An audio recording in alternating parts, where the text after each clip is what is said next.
Men det er jo også igen det samme som det der med, hvis man ikke er vant til at snakke med folk, og har måske en barriere, der gør en, at man ikke kan snakke med folk, når man sidder ansigt til ansigt med dem. Så er det det samme til at starte med robotterne, tror jeg. Ja, helt klart. Men jeg tror, med tiden, så bliver det mere...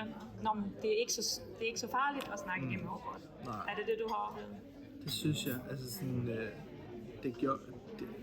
der er jo en fordel ved robotten, det er jo, at man også, sådan som mig, som måske godt kan have svært ved at sådan snakke med folk fysisk, eller sådan, synes det er intimiderende, så kan jeg ligesom gemme mig bag robotten først.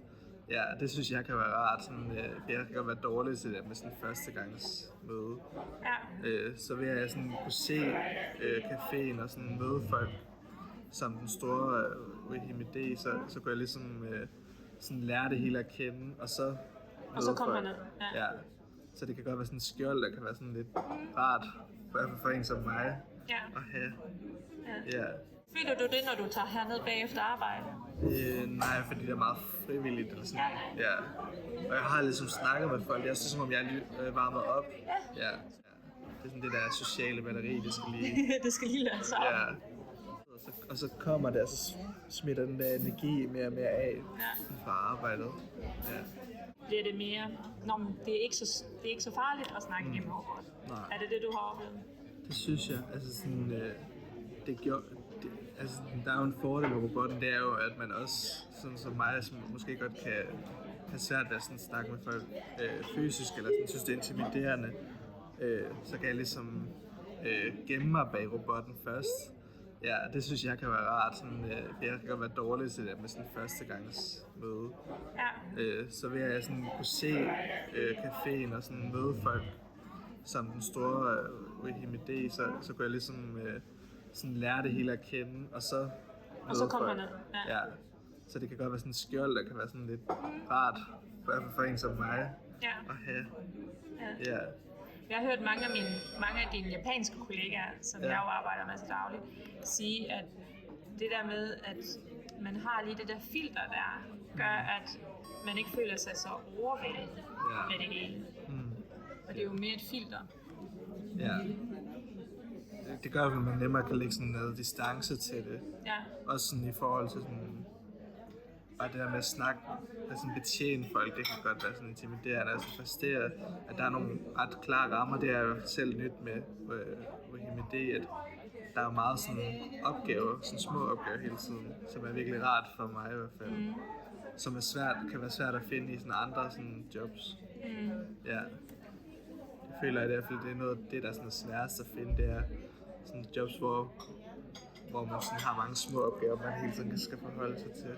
Ja, men det er jo sjovt, at altså mange flexjobber, eller mange i din situation, hvor det er svært det der med at stå ansigt til ansigt, de bliver jo bare sendt ud på et eller andet, hvad skal man sige, samlingsbånd, hvor de skal stå og lave et eller andet.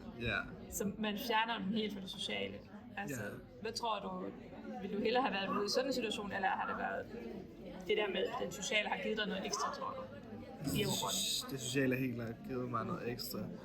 Jeg tror også, for mig der er det vigtigt at være social for ligesom at føle, at jeg passer ind i samfundet. Fordi at i og med at jeg kun har 6 timer i ugen, jeg arbejder, så kan jeg hurtigt føle, at jeg ikke er en del af samfundet. Så for mig er det utrolig vigtigt sådan lige at sådan snakke med mennesker og føle mig sådan normal. Eller sådan, jeg kan ikke lide ordet normal, men det er jo det, vi prøver på. Vi prøver at give dem, som ikke kan være en del af godstegn, det normale samfund, en måde at være med på. Ja, jeg føler mig i hvert fald klart mere inkluderet ved at sådan, ikke at skulle gemmes væk. Altså sådan, jeg ved godt, jeg arbejder derhjemmefra, men jeg har muligheden for sådan at kunne sådan være sådan til stede med folk. Ja, og det synes jeg er rart. Det er jo rigtig godt. Der er også rigtig mange af dine kollegaer i Japan, der for eksempel har valgt at tage en videreuddannelse. Og så ved de, at når de er færdige med deres uddannelse, så kan de tage på kontoret via Wihimide. Kunne du forestille dig, hvis det var noget, der var muligt for dig at gøre det på den måde der? Altså arbejde som det, eller tage på kontoret? Sådan. Ja, men bare via en Wihimide. Ja. Altså, jeg kan godt se det som sådan en god sådan løsning nogle gange. Jeg tror, jeg er sådan et sted, hvor jeg sådan, altså på sigt håber, at jeg kan sådan fremme noget nogle gange, men det kunne være sådan fedt det der med, at det er sådan en... At du kan alternere. Ja, sådan, jeg kan ikke lige overskue komme ud i det. Måske kan jeg selv blive sendt afsted som robot, eller sådan. Ja, det synes jeg, altså, der kan jeg i hvert fald godt se sådan muligheder i det. Ja. Det er jo det, mange bruger den på kontoret, fordi så mister de ikke det der holdsamarbejde, der er. Jeg ved ikke, om du prøver at sidde og arbejde hjemmefra. Hvis du sidder helt alene, så er det jo svært det der med, hvis man bare lige skal have en eller anden kort information, så skal man skrive en mail, og det bliver træls. Ja. Så der, hvis du nu skulle opfordre nogen til at blive robotpilot, er der noget, du gerne vil sige til dem? Så vil jeg sige, at man skal prøve at kaste sig ud i det, fordi man har det der sådan sikkerhedsnet. Altså det er jo det, der sådan er dejligt, det er, at det ikke behøver at være så farligt, eller det føles ikke så farligt, som måske et fysisk job godt kan være. Altså man har det der sikkerhedsnet i, at man er derhjemme og sådan kender sine rammer og kan sådan føle sig tryg. Så på en eller anden måde, så føler jeg i hvert fald, at i og med, at man er derhjemme og har sin trygge omgivelser, så er det ikke så stort et spring, som det er måske at komme helt ud. Ja.